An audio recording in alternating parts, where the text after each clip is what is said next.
जय श्री कृष्ण। आज हूँ तमने वेजिटेबल कचुंबर बनाववानी रीत शीखवाडुं छुं। जेना माटे जोईशे काकड़ी, टींडोळा, काचू पपैयुं, केप्सिकम, गाजर, काची केरी न मळे तो एने स्कीप पण करी शकाय, લીંબુ, લીલા મરચાં, મીઠું, ખાંડ, હળદર, રાઈ, હિંગ, तेल અને ગાર્નિશિંગ માટે કોથમીર। તો ચલો હવે આપણે વેજીટેબલ કચુંબર બનાવવાનું શરૂ કરીશું। હવે આ બધા ઝીણા ઝીણા સમારેલા વેજીટેબલ આપણે એક પછી એક બાઉલમાં મિક્સ કરતા જઈશું।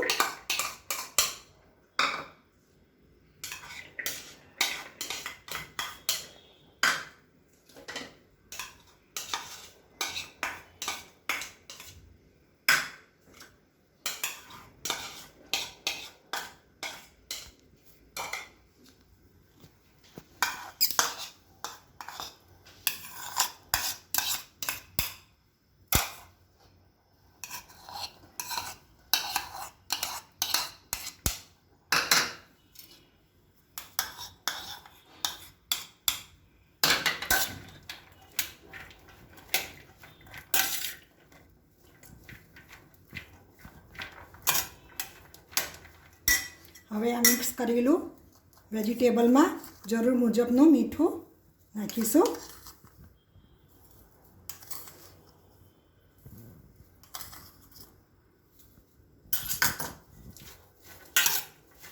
અને એને મિક્સ કરી અને 15-20 મિનિટ માટે એને રેસ્ટ આપીશું, જેનાથી મીઠાનું પાણી બધું વેજીટેબલથી છૂટું પડી જશે। આમાં જ્યારે આપણે મીઠું નાખીએ ત્યારે સહેજ થોડુંક આગળ પડતું નાખવું, કારણ કે જ્યારે આપણે વઘારીશું એમાં મીઠાનો બિલકુલ ઉપયોગ કરવાનો હોતો નથી। હવે એને ઢાંકી અને 15 મિનિટ માટે રેસ્ટ માટે મૂકી દઈશું।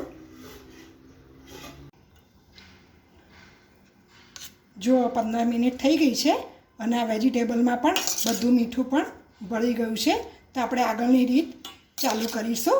એના માટે સૌપ્રથમ ગેસ ચાલુ કરી અને એક કઢાઈ મૂકીશું। થોડી કઢાઈ ગરમ થાય એટલે એમાં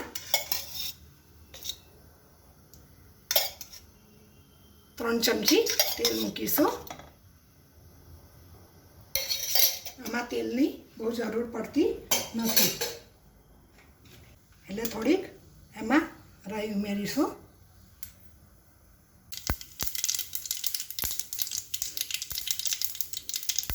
जो आ रही ततड़ी गई है એટલે એમાં થોડુંક હિંગ નાખી અડધી ચમચી હળદર નાખીશું અને હવે આ જે વેજીટેબલ છે એ હાથેથી બરાબર પ્રેસ કરી અને બધું પાણી નીચોવી દઈશું અને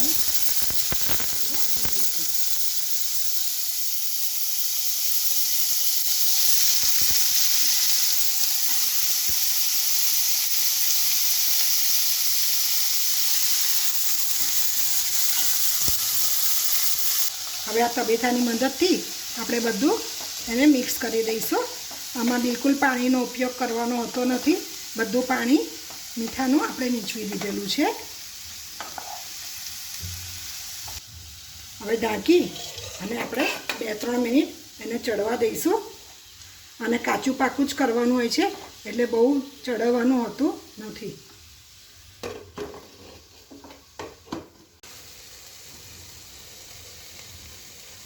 હવે 2 મિનિટ થઈ ગઈ છે, આપણે એક વખત હલાવી અને ચેક કરી લઈશું।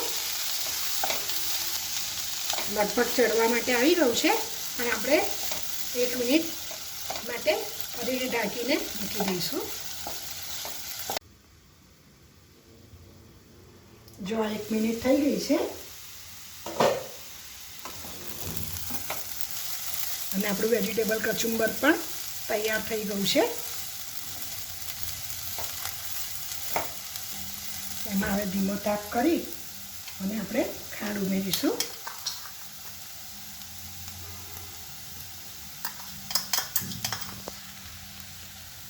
બે ચમચી ખાંડ ઉમેરીશું।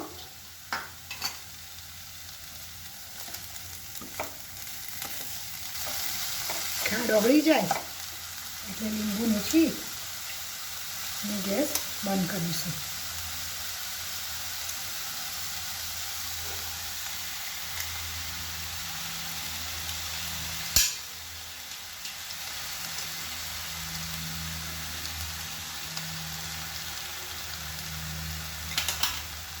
લીંબુ નીચવી અને તરત જ ગેસ બંધ કરી દેવો.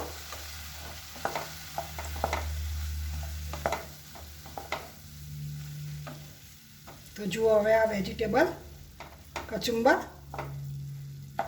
જમવા માટે તૈયાર થઈ ગયું છે.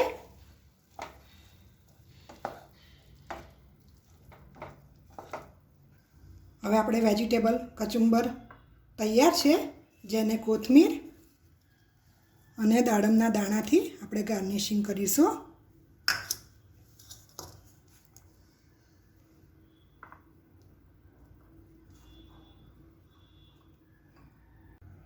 હવે આ ખાટું મીઠું કચુંબર જમવા માટે તૈયાર છે, જેને કચુંબરની ઓરમાં તમે સબ્જીમાં પણ ઉપયોગ લઈ શકો છો. જો તમને મારો આ વિડીયો ગમ્યો હોય તો એને ચોક્કસ લાઈક કરજો અને મારી ચેનલને સબસ્ક્રાઈબ કરવાનું ભૂલશો નહીં.